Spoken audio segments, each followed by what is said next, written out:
Hello à tous, bienvenue dans cet épisode numéro 4 maintenant déjà. C'est ça. De l'ombre à la lumière. Pour un épisode dans lequel on va pas parler de nous, mais on va parler d'un sujet qui est un petit peu différent. On va parler du rêve. Exactement. Le rêve, c'est une personne...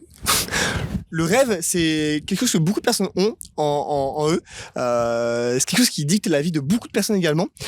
Mais pour autant, c'est quelque chose dont beaucoup de personnes ne savent pas exactement comment l'aborder, par où commencer pour réaliser un rêve. On peut avoir des rêves entrepreneuriaux, on peut avoir des rêves qui sont plutôt liés à des projets sportifs, à des rêves d'aventure, à plein de rêves différents. Et donc, pour un rêve, comment on commence ? C'est donc le sujet qu'on va aborder aujourd'hui. Et on va commencer avec une petite question, Florent. Je voudrais savoir un petit peu quel est peut-être le premier rêve que tu as eu dans ta vie et que tu as peut-être déjà réalisé. Waouh. L'un des premiers rêves que je souhaitais réaliser dans ma vie, c'était de faire de mon métier un métier dans lequel je peux beaucoup voyager. J'avais même passé des entretiens chez Air France pour être personnel complémentaire de bord. D'accord. En tant que steward. Déjà, c'est le métier que je voulais faire, que je rêvais de faire quand j'étais au collège. Et au final, ce rêve-là, au final, il s'est un peu rapproché de celui que je fais actuellement, dans le sens que mon métier aujourd'hui, à travers la photo, la vidéo et la société avec Cosmos, on est amené à beaucoup voyager, comme on en a parlé dans nos épisodes différents, où toi, tu es parti sur Hawaï, moi, de mon côté, je suis parti en Grèce, et à travers toutes les expériences professionnelles et personnelles et scolaires également, j'ai pu beaucoup voyager, et ça, pour le coup, c'était l'un de mes principaux rêves à réaliser. Et toi, de ton côté, c'est quoi ? Alors de mon côté, je pense qu'un des plus grands rêves que j'avais, c'était de devenir entrepreneur. On en a parlé un petit peu hier dans mon épisode. On en a parlé un petit peu dans mon épisode précédent. J'avais vraiment pour souhait de créer des projets dans ma vie, de devenir entrepreneur. Alors le secteur, je savais pas encore petit, mais j'avais ce souhait-là. Et aujourd'hui, effectivement, ce premier projet Cosmos est donc l'un des premiers rêves que j'ai pu réaliser. Ouais. Mais le rêve ne s'arrête pas là. Parce que le rêve, c'est pas simplement réaliser cet objectif-là, c'est pas simplement réaliser ce rêve, c'est aller chercher plus loin et se fixer de rêves encore plus challengeants, encore plus stimulants au fur et à mesure qu'on les valide. Ouais, exactement. C'est super important de ne pas rester dans sa zone de confort, parce qu'aujourd'hui, quand on a un rêve, qu'on le réalise, une fois qu'il est réalisé, il faut penser à la next step et pas justement rester sur ses acquis et toujours sortir de cette fameuse zone de confort pour aller se challenger à soi-même, se prouver qu'on est capable et que c'est possible d'en atteindre de nouveaux paliers. Par exemple, que ce soit dans une société en termes de chiffre d'affaires, en termes du nombre d'employés également, parce que c'est corrélé. Forcément. Donc voilà, il faut toujours se challenger, se remettre en question, et c'est vrai que si on reste sur nos acquis, on n'avance pas, et justement c'est là où on stagne, et pour moi c'est le début de l'échec au final. Complètement. Et alors c'est vrai que les rêves, ils apparaissent au fur et à mesure de la vie. Ils évoluent également, parce que nos rêves sont toujours amenés à évoluer par rapport aux personnalités qu'on rencontre, aux livres qu'on peut lire, aux histoires ou aux films qu'on peut voir. Ouais. Et il me semble que tu as une anecdote assez sympa d'une rencontre qui t'a inspiré, ou en tout cas qui t'a permis de te fixer certains objectifs. Ouais. Et pourrais-tu en parler ? Ouais, il y a deux rencontres en fait, elles sont communes, et c'était en fait lors de mon premier stage quand je suis parti à Dubaï. Okay. Je m'étais dit purée, il faut absolument que je commence à connaître des personnes en amont de partir et d'être sur place. Et, il faut que je puisse arriver à être à des événements pour pouvoir rencontrer un maximum de personnes.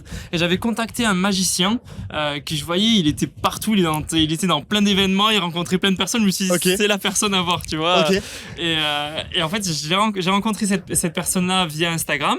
On a commencé à échanger, et en fait, il m'a dit, écoute Flo, moi je suis trop chaud que tu viennes me filmer aux événements, viens me filmer, et moi au moins je te fais rencontrer pas mal de personnes, au moins tu te crées ton réseau sur place. Et au final, ça a plutôt bien marché, donc c'est ce que j'ai fait. Il m'a invité dans plein d'événements.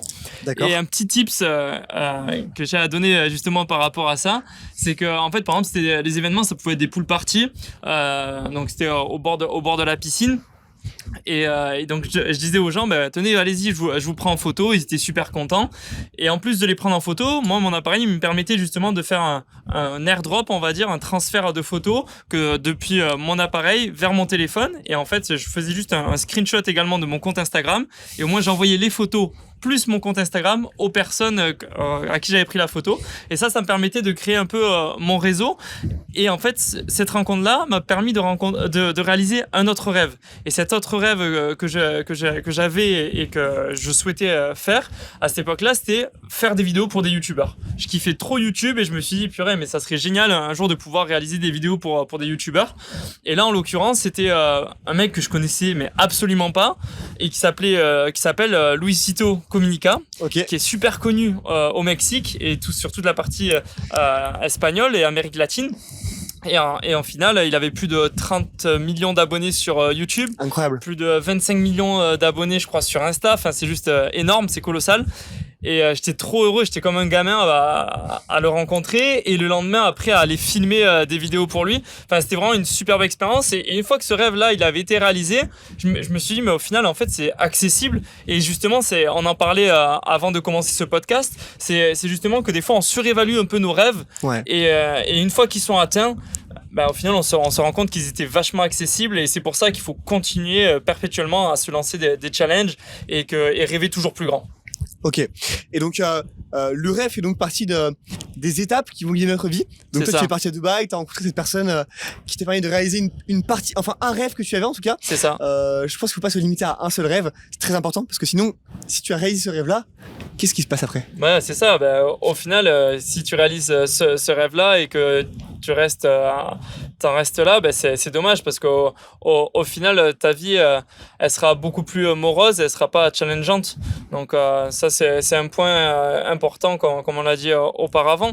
Mais pour comprendre comment c'est possible de rêver, comment on peut réaliser en fait ses rêves, t'en as parlé précédemment, c'était justement à travers YouTube, à travers des livres, à travers des podcasts.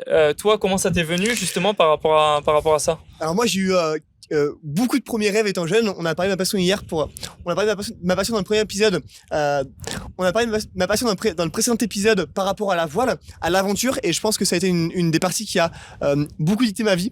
J'ai lu énormément de livres. Ah, t'as le temps de lire sur le bateau. J'ai le temps de lire, effectivement. Et j'ai lu beaucoup d'aventures et d'histoires d'aventuriers qui partaient à travers le monde, mais également de personnes qui entreprenaient. Et en fait, je pense que de pouvoir lire et s'inspirer de ces mentors en quelque sorte, qui donc eux réalisent une partie de leurs rêves. En fait, on peut se retrouver, on peut s'incarner dans ces rêves-là. Et ça, je pense que c'est hyper important. C'est hyper important de s'entourer de personnes qui sont inspirantes autour de nous, de s'entourer de récits inspirants, et également d'avoir cette soif de aller à la rencontre de personnes inspirantes, parce que eux-mêmes, ils vont pouvoir nous apprendre, nous faire part de leurs rêves, de leurs expériences, et nous permettre en quelque sorte de nous aussi se dire, ok, ce rêve qui peut peut-être me paraître inaccessible l'est finalement, et je vais avoir les ressources pour le faire, et je vais me donner les moyens d'y arriver. Et ce rêve, je veux le réaliser, et ça devient un rêve à part entière. Ouais, je te rejoins là-dessus. Et tu me parlais de mentors. Est-ce que toi, tu as eu des mentors au final, que ce soit à travers YouTube, à travers des livres, des podcasts, comment Alors j'y pense sur le moment actuel. Je pense que j'ai un livre qui m'a énormément marqué dans la jeunesse. Je me rappelle, je l'ai acheté en e-book à l'époque sur un iPad, l'iPad de ma mère à l'époque. C'est le livre de Steve Jobs.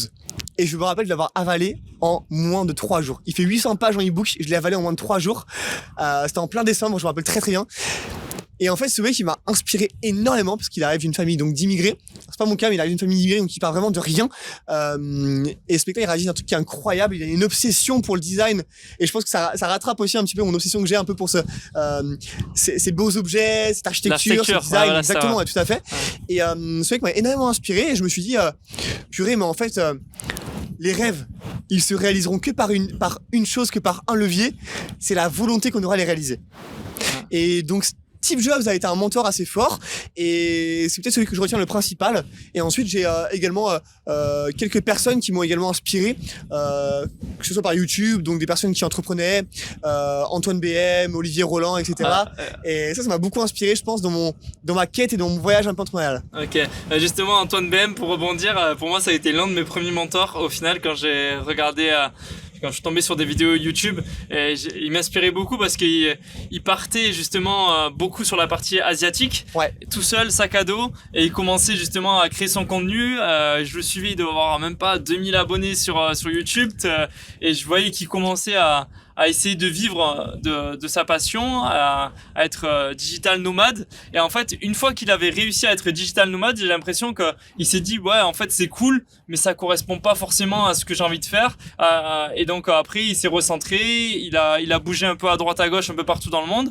Mais ouais, c'est ça qui est intéressant, d'avoir des mentors et justement de s'en inspirer au maximum, parce que c'est que comme ça qu'on peut réussir, et aussi à travers l'entourage.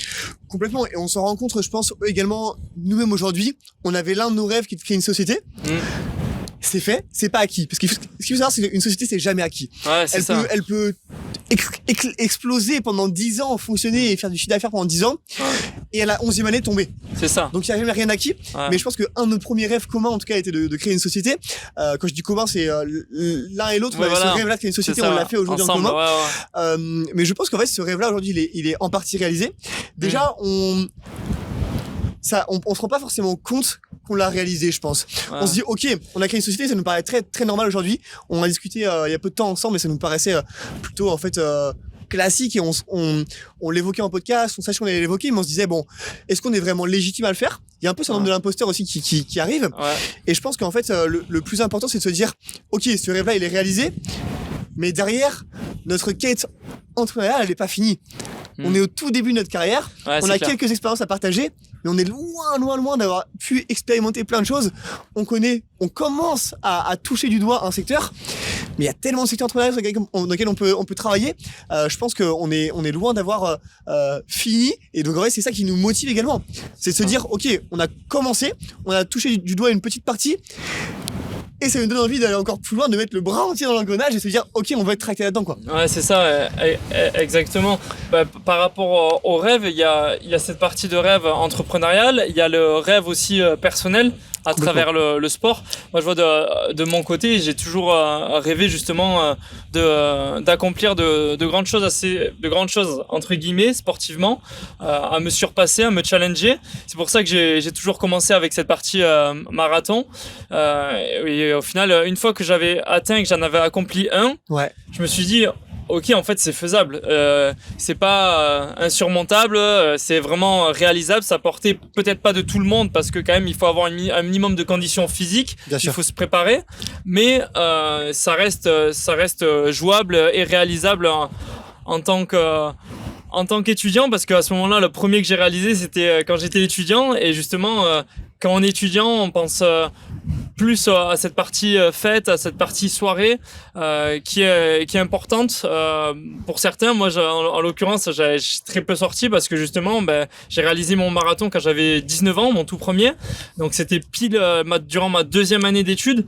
Et pour moi, ça a été vraiment un vrai challenge, parce que quand je voyais autour de moi toutes les personnes au final qui sortaient, et que moi j'étais un peu dans ma bulle à courir, à faire mon sport et tout, je me suis rendu compte que finalement avoir des rêves, c'est bien, mais avoir des rêves aussi, c'est faire preuve de sacrifice. Il y a beaucoup de sacrifices à faire pour réaliser ses rêves, et au final, c'est des sacrifices qui payent sur le long terme. On s'en rend pas compte le jour J quand on les fait. C'est dur, c'est pas évident. Il y avait des séances de sport qui étaient beaucoup plus démotivantes que d'autres, quand tu vas courir et qu'il fait -2 dehors, t'as pas forcément envie d'y aller, mais pourtant il faut le faire, parce que tu sais que c'est un cheminement. Un rêve, c'est un cheminement, et une fois que tu te retournes, et une fois que t'as accompli ce rêve, que tu te retournes et que tu vois au final tout le chemin, tout ce voyage que t'as fait pour accomplir ce rêve, t'es vraiment trop fier, quoi. Satisfait, ouais. T'es vraiment satisfait, ouais.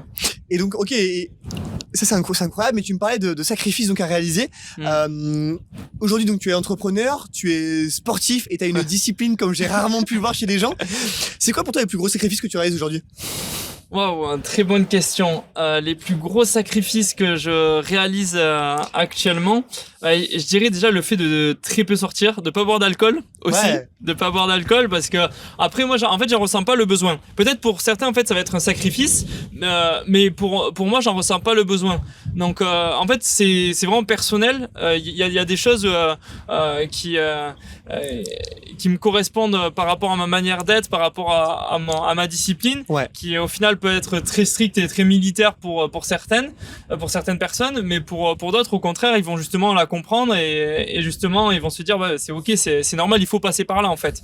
Donc, moi, je pense qu'au niveau des sacrifices que je fais, moi, c'était plus par rapport à ma famille, le fait d'être loin d'eux quand j'étais en voyage à l'étranger, où je me suis dit, bah ok, là, je suis en train de me construire un peu mon avenir. Quand je suis parti plus d'un an à l'étranger pour justement me créer mon book photo, vidéo, prendre des skills, rencontrer du monde, me créer un réseau.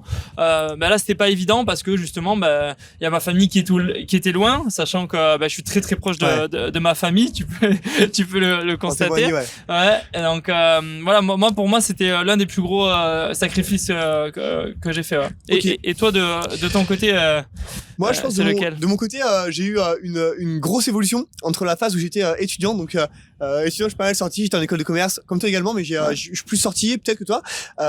J'étais président d'une association, j'avais une vie sociale qui était assez dense et rythmée de beaucoup de sorties également. C'est ça y joue au final d'être au sein d'une association, au sein de l'école, parce qu'au final, t'es vraiment stimulé à être avec les étudiants et tout. Alors que moi, à contrario, bah, j'étais vraiment retiré de tout ça et j'étais plus dans ma bulle, donc effectivement, ça joue. Hein. Et donc et en fait. Alors je dirais pas que c'est un sacrifice, je pense que c'est une évolution qui est justement très bonne pour moi et justement j'ai pour volonté de l'accentuer, mais aujourd'hui c'est vrai que le switch entre la partie étudiant et la partie entrepreneur à plein temps, parce qu'en étant étudiant j'étais entrepreneur, mais c'est pas la même chose. Être entrepreneur à plein temps, ce que je faisais hier, faire des soirées jusqu'à 4h le jeudi soir, je peux plus le faire aujourd'hui. Clairement, j'ai essayé hein. C'est pas vraiment essayé. Bah, tu m'as pas tout dit là. mais je peux plus, tu vois, parce qu'en fait le problème c'est que on a besoin d'être au travail concentré, focus. Si on veut réaliser ses rêves et ses objectifs, on doit être vraiment en pleine forme avec une capacité de réflexion qui est pleine. Et en fait, je me rends compte que c'est même pas un bridage que je me fais moi-même. C'est juste je me rends tout simplement compte que c'est pas en phase avec les rêves que je veux réaliser et donc naturellement je me calme un peu là-dessus et je pense pas que ça soit une contrainte par rapport à ça. Je pense que justement c'est une évolution qui aujourd'hui doit arriver ce qu'elle arrive et qui presque me plaît bien parce qu'en fait ça me permet de me recentrer et d'être focus et on a aussi une activité qui est assez intense donc on peut pas se permettre de faire trop d'écart etc et ça se ressent directement dans l'activité dans notre business derrière on le ressent, on est moins efficace, on est moins productif et donc on a cette rigueur qui moi je suis une personne qui est moins rigoureuse que toi, beaucoup moins rigoureuse que toi de nature et en fait le business c'est aussi ça qui est challengeant, c'est qu'en fait le business sans se forcer à être rigoureux, parce que je pense que si je me forçais j'arriverais pas, mais juste le business me permet de l'être naturellement et ça je pense que c'est une des clés et un des facteurs qui est hyper important et hyper stimulant également le business, c'est qu'on va découvrir des personnes, découvrir des environnements, découvrir des compétences. Je me serais jamais senti capable peut-être de autant de travail qu'on le fait aujourd'hui, mais en fait quand l'activité elle nous drive, elle nous booste, on y arrive. C'est ça, exactement. Mais je me reprends, au lieu du mot sacrifice que j'ai utilisé tout à l'heure et que tu as utilisé, au final c'est plus une étape pour évoluer, c'est une étape pour justement construire ce rêve et que ça devienne une réalité. Donc ouais, je pense que c'est plus ce mot-là qui est plus approprié en tout cas à utiliser. Je pense c'est plus le mot étape parce que le mot sacrifice peut être un peu dur à entendre et à dire à nos âges, mais le mot étape est plus approprié. Ouais. Je pense également, tout à fait. Une question un peu Florent que beaucoup de personnes se posent. Aujourd'hui, le rêve, c'est une des choses qui drive la vie de beaucoup de personnes, on en est d'accord. Mais en fait, ce rêve, il y a beaucoup de personnes qui s'arrêtent devant ce rêve-là parce qu'elles ne savent pas comment mettre le premier pied vers la direction de ce rêve-là. Comment enclencher comment mettre la première pièce dans le monnayeur pour dire ok, ce rêve, je l'enclenche et on va le faire, tu vois, je vais le faire. Qu'est-ce que toi tu conseillerais et comment tu as pu réaliser un peu tes premiers rêves?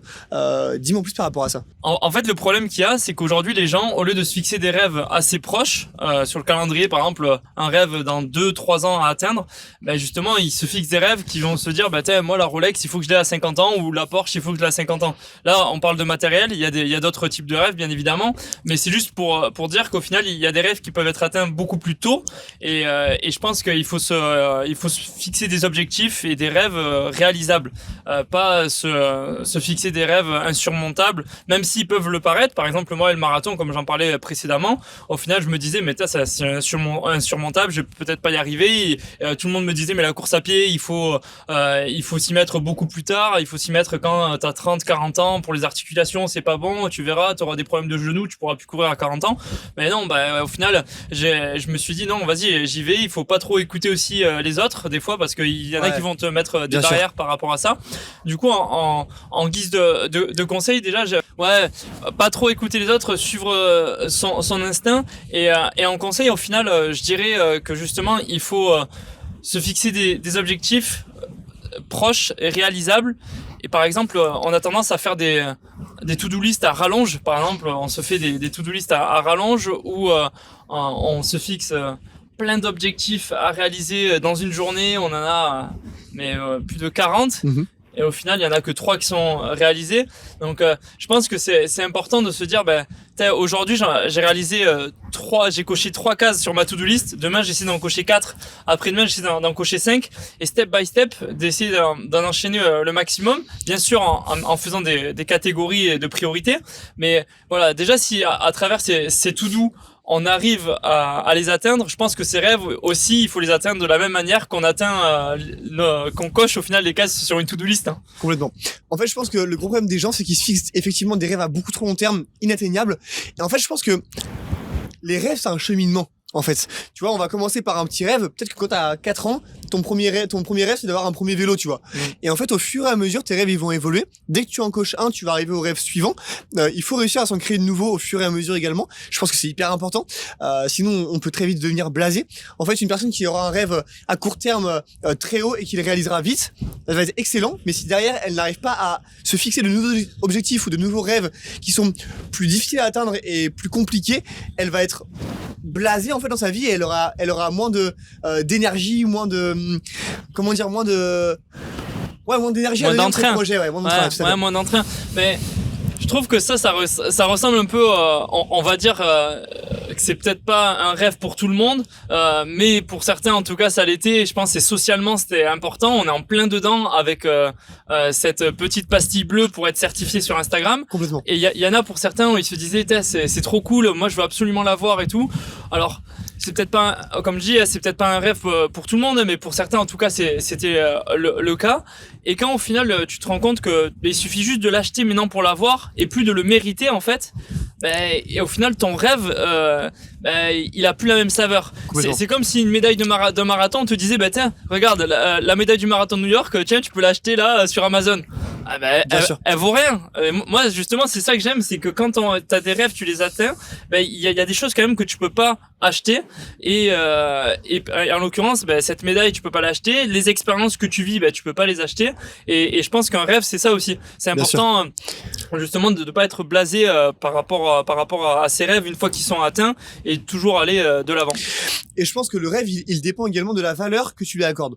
C'est-à-dire que là on parle du badge bleu effectivement, le badge bleu il perd toute sa valeur. Des influenceurs qui avaient mis peut-être des années à l'avoir, aujourd'hui si tu peux l'acheter il perd sa valeur. Donc tu vois des personnes certifiées, tu te dis plus waouh ils sont certifiés, tu vois. Tu te dis juste bon ok ils l'ont acheté, tu vois. Ouais c'est ça. Donc le rêve il est échelonné sur une valeur qu'on va lui accorder. La valeur elle est perçue personnellement et elle peut être perçue par les autres également, mais je pense qu'elle va beaucoup dépendre de ça et effectivement il est important que dès qu'on atteigne un rêve on se fixe un rêve avec une valeur encore plus haute afin de pouvoir toujours augmenter et atteindre des rêves qui est à notre sens en tout cas une valeur toujours plus haute.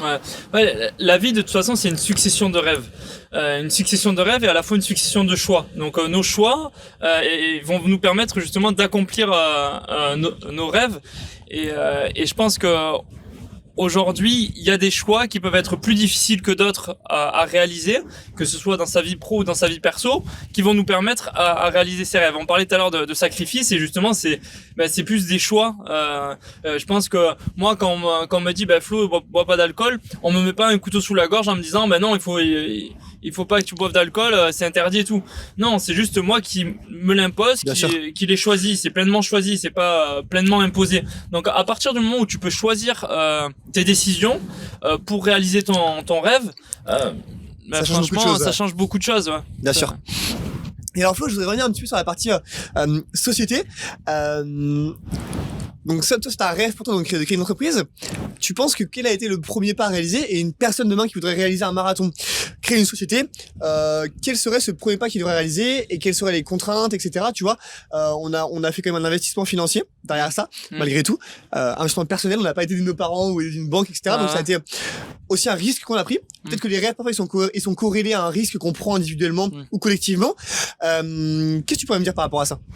Mais la plus grosse barrière aujourd'hui, il y a le côté financier. On a tous peur en fait de se lancer par rapport au côté financier, à ce manque de stabilité, parce que effectivement, être dans le salariat par rapport à l'entrepreneuriat, c'est deux choses complètement différentes. Et il y a le côté justement sécuritaire et l'autre où au final, c'est beaucoup plus volatile, beaucoup plus compliqué, on va dire, et moins stable au final. Mais tellement plus stimulant. Mais tellement. En tout cas, à notre goût. Voilà, c'est là, c'est ça. Et c'est justement là qui est vraiment intéressant, c'est que pour nous ça nous stimule, pour d'autres ça les stimulerait moins, donc c'est pour ça que ça nous correspond aussi par rapport à nos traits de caractère. Désolé, j'ai bouffé le saucisson. Padri. Donc justement ça nous stimule par rapport à nos traits de caractère, et c'est d'autant plus intéressant et challengeant. Je sais plus ce qu'on disait. Et du coup, par rapport à la création de société, etc., voilà. Tu vois, qu'est-ce qui a été pour toi le plus gros sacrifice? On a parlé de salaire, on a parlé de sécurité. Le côté financier, ouais. Donc, l'un des plus gros... Attends, c'était quoi exactement la question que j'avais dit? Parce qu'au début, j'ai repris par rapport aux gens. Les gens, en fait, les gens, ils se rassurent dans une sécurité financière. Ouais. Et en fait, le plus gros risque, c'est l'insécurité justement financière qui est créée par l'entrepreneuriat, quoi. Ouais.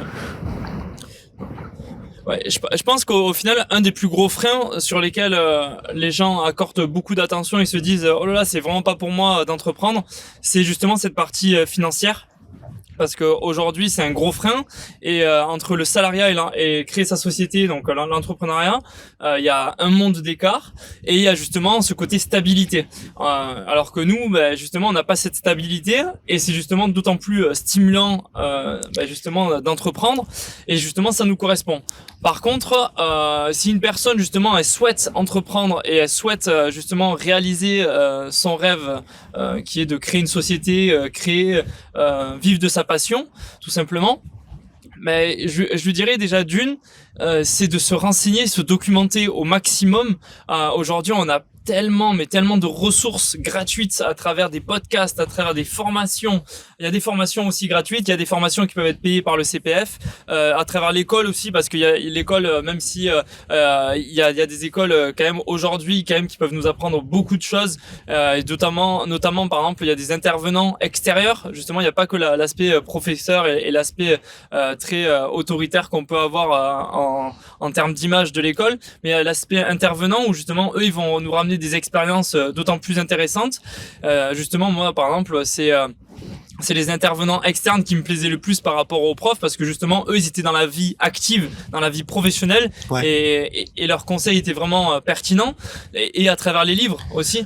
Donc voilà, il y a toute cette documentation en amont, je trouve, qui est importante pour comprendre son rêve, déjà s'il est possible, s'il est déjà réalisable, et surtout on a tendance à se dire mais attends, moi ce que j'ai envie de créer, il y a déjà une personne qui l'a déjà créé, ça sert à rien que je le fasse, et ça sert à rien que je le fasse et tout. Mais vaut mieux partir sur quelque chose, sur un rêve comme ça, plutôt qu'un rêve à vouloir se dire attends, moi je vais devenir le prochain Elon Musk, je vais changer complètement la vie de tout le monde, à créer ma nouvelle marque de voiture, à créer la nouvelle Wi-Fi en satellite. Non, on part juste d'un rêve qu'une personne a déjà réalisé, qui te correspond, qui va avec tes valeurs, et au final toi tu prends un axe un peu différent pour justement te différencier et en faire ta force, et que les gens ils se disent lui il est mieux que les autres, quoi. Bien sûr.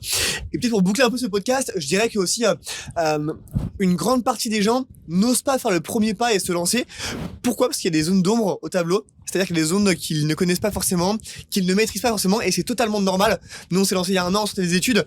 On n'avait absolument pas toutes les ressources en main pour se lancer. Mais on s'est dit, ok, on y va. Ouais. Et en fait, au fur et à mesure, on s'entoure de personnes qui connaissent les différents secteurs d'ombre auxquels on est confronté, qui nous apprennent, et on apprend en continu également grâce à eux. Et en fait, je pense que un des très gros freins de beaucoup de personnes, c'est de se dire, non, je me lance pas parce qu'il y a un tiers des axes de mon business que je maîtrise pas. Et ça, c'est une énorme erreur. Ouais. En fait, si tu te lances en connaissant 2 tiers de ces axes-là, c'est déjà énorme. Et le tiers manquant, tu te feras aider, tu te feras accompagner, t'apprendras, et tu réussiras à le faire parce que tu seras face au mur et tu seras obligé de le faire. C'est ça, exactement. Je pense que toi, quand t'as créé ton auto-entreprise, lors de ton premier shooting, t'as découvert un peu le métier au final. Complètement. Tu fais des erreurs, t'apprends de ces erreurs, tu te documentes, tu réessayes, tu réapprends, C'est une boucle. tu réussis, tu échoues, tu réussis, tu échoues, et au fur et à mesure, tu deviendras qui tu es demain, qui tu seras demain, et en fait, tu évolues comme ça. C'est Et ça. c'est hyper important.